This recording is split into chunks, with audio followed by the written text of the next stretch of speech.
The UFC Fighter completed his task on World Suicide Prevention Day.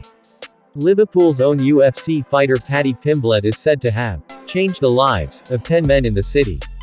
It comes after the 29-year-old dad of two made a significant donation to Georgian quarter charity James's Place on World Suicide Prevention Day. Paddy, the Baddy, a long-term supporter of the charity, donated £25,000 to enable a group of men in suicidal crisis to receive treatment. The MMA professional said, "I've spent some time talking to the team at James's Place and they are amazing at helping men in suicidal crisis. Receiving news that a friend took his own life because of mental health struggles made me realize I couldn't stand by and do nothing with the public platform that I'm so lucky to have."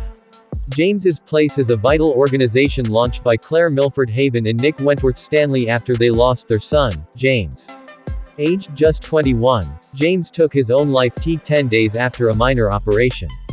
He sought help for his anxiety and suicidal thoughts but didn't find the urgent help he so desperately needed. Clare and Nick were determined to prevent other families from losing the men they love and set up the charity to help men in suicidal crises. The Liverpool Centre aims to destigmatize mental health issues and the group is hoping to expand to other cities this year, having already helped hundreds in the city, London and Newcastle. Paddy made the donation through the Baddy Foundation, his charity that prides itself on uplifting communities by meeting their most basic needs, specifically on knocking out food insecurity and combating the stigma around men's mental health. Graham Boylan, Paddy's manager, said, "The Baddy Foundation is in its infancy, but with the help of Paddy's fans has made big strides. Partnering the foundation with James's Place to financially support treatment for those who need it was a task we had given ourselves. Today we have completed this task. Now we move on to the next task whilst continuing to work with James's Place."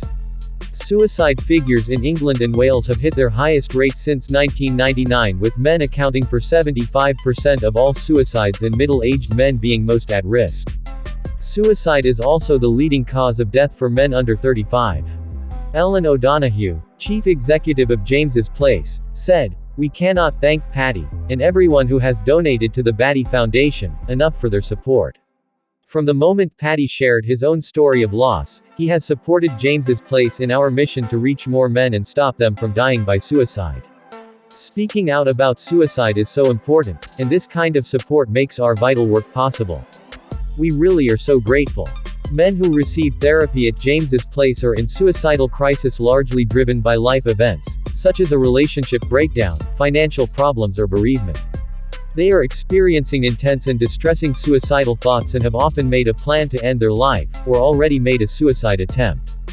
Jane Boylan, clinical lead at James's Place, added, "Paddy's involvement with James's Place has already had a huge impact, with many men in crisis, particularly in Liverpool, men actively seeking help because they have heard from Paddy that help is available. This generous donation from the Baddy Foundation will make a life-changing difference to the lives of 10 men in Liverpool, helping them to come through their suicidal crisis and find hope for the future, and is a fabulous next step towards our long-term partnership. Men in suicidal crisis can contact James's Place themselves or be referred to a center by a professional, including those working in health and community services, or by a friend or family member. The centers, in Liverpool, London and Newcastle, are open Monday to Friday from 9:30 a.m. to 5:30 p.m. by appointment only.